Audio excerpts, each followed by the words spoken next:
Não devemos servir de exemplo a ninguém, mas podemos servir de lição, disse Mário de Andrade.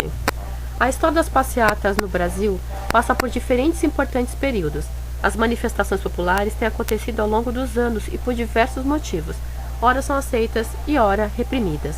Em nosso país, assim como no Japão, Europa, México, Estados Unidos, América Latina, os motivos pelos quais as pessoas vão às ruas são variados e motivados, cada qual a seu tempo.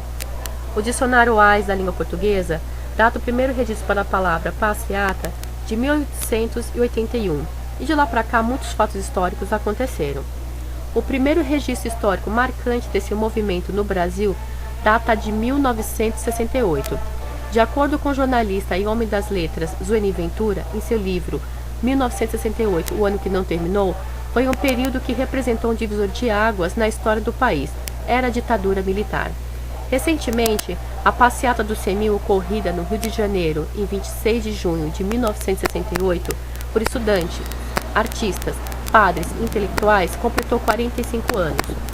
Protestavam contra a ditadura do país e pela privatização do ensino, tendo como estopim a morte do estudante Edson Luiz de Lima Souto. Como colocou Ventura, pode dizer que tudo começou ali, se é que se pode determinar o começo ou o fim de algum processo histórico. O aumento das manifestações públicas levaram ao endurecimento por parte do governo Costa e Silva naquele ano e culminou com o decreto do Ato Institucional 5, AI-5. Outras passeatas aconteceram em algumas capitais, como São Paulo, Rio de Janeiro, Belo Horizonte, Brasília, Goiânia, Porto Alegre, e que antecederam a essa passeata. Uma outra delas foi chamada de Setembrada de 1966 por Gilberto Amêndola e aconteceu em São Paulo. Lutavam pelo ensino gratuito, o reconhecimento da UNE e outras reivindicações políticas e sociais. O movimento Direta Já foi algo muito importante que aconteceu no Rio de Janeiro em 1984, quando cerca de 500 mil pessoas foram às ruas pedir a saída dos militares do poder e as eleições diretas para a presidência da República. Mas os pedidos já vinham acontecendo pelo país desde 1983. Eu quero votar para presidente, diziam as pessoas e as faixas nas ruas. Haviam sempre os comícios antes das passeatas, e isso tudo tomou conta do país. Tomou conta de todo o país. Desgastaram-se, enfim, os militares.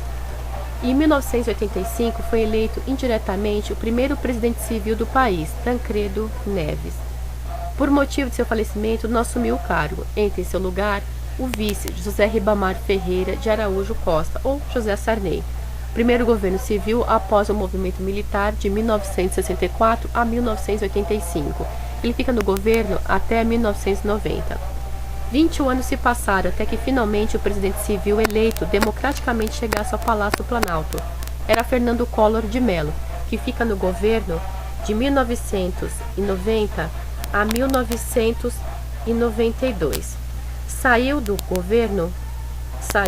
seu cargo por motivos de corrupção e por denúncias. Este não concluiu o mandato. Ele foi impedido democraticamente pelo Congresso. As pessoas foram às ruas pedir a sua saída, o seu impeachment. Eram os cara pintadas, que a partir de agosto de 1992 vão em marcha pedir o afastamento do presidente Collor e um basta na corrupção.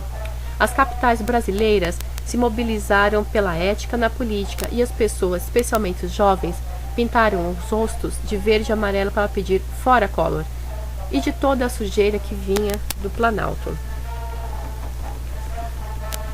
Nesse ínterim, temos ainda hoje o movimento Vem Pra Rua Vem, que ouvimos durante muito tempo, durante bastante tempo, agora, recentemente em junho deste ano, quando milhares de pessoas saíram durante dias a fio às ruas em passeatas pedindo um país melhor. O estopim desta vez foi o aumento de 20 centavos na passagem de ônibus, trem e metrô em São Paulo. A tarifa passaria de R$ 3,00 para R$ 3,20. Em tempos modernos, os chamados para irem às ruas foram feitos por meio principalmente das redes sociais e tomou conta de muitos lugares pelo país. O movimento Passe Livre iniciou o chamado às ruas, mas depois a população sentiu a necessidade de reivindicar por outras causas, como educação, moradia, fim da proposta da emenda à Constituição PEC 37, destituição de políticos acusados de corrupção, contra os gastos com a Copa do Mundo, contra a falta de ética, entre outros motivos. Hoje temos algumas outras passeatas acontecendo, por direitos como as dos gays, por exemplo. Mas o mais importante, ontem e hoje, é que elas nunca cessem de acontecer. A história continua em andamento, em movimento, ela não para.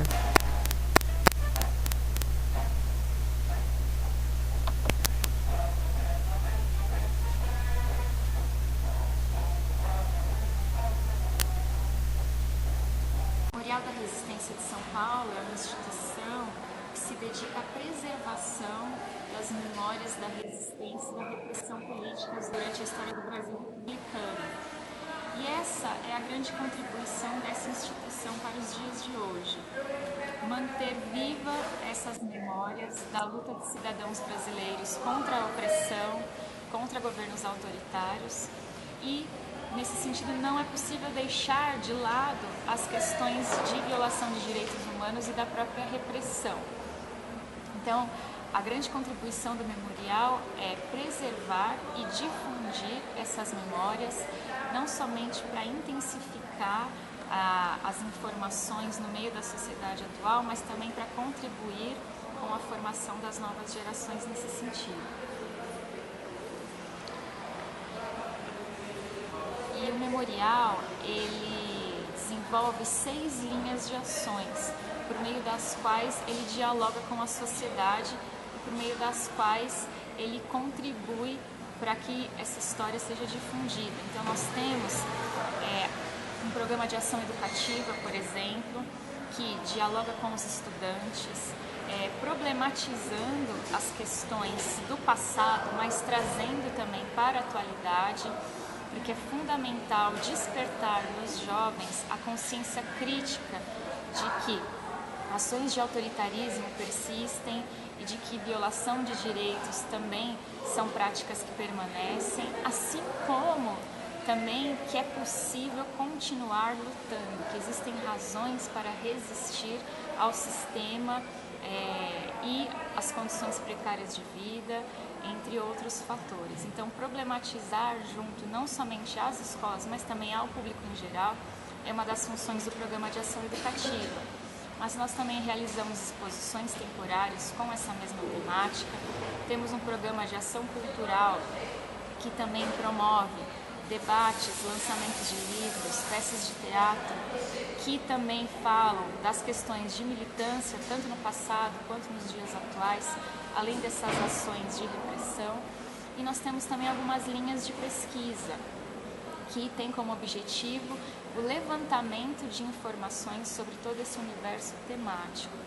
Porque nós sabemos que se trata de uma história muito recente do nosso país. Falar da ditadura militar é falar de um período da história muito recente ainda do nosso país e é muito necessário revisitar esse período e promover o levantamento de novas informações. Durante muito tempo, a história oficial prevaleceu sobre outros pontos de vista.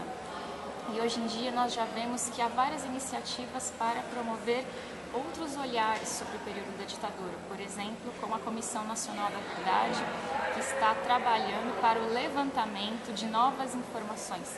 Então, entrevistando vítimas desse governo, da ditadura, assim como agentes também da repressão. Então, é fundamental o levantamento de novas informações e a problematização do que foi a ditadura militar, para que as novas gerações possam conhecê-la sob outros pontos de vista.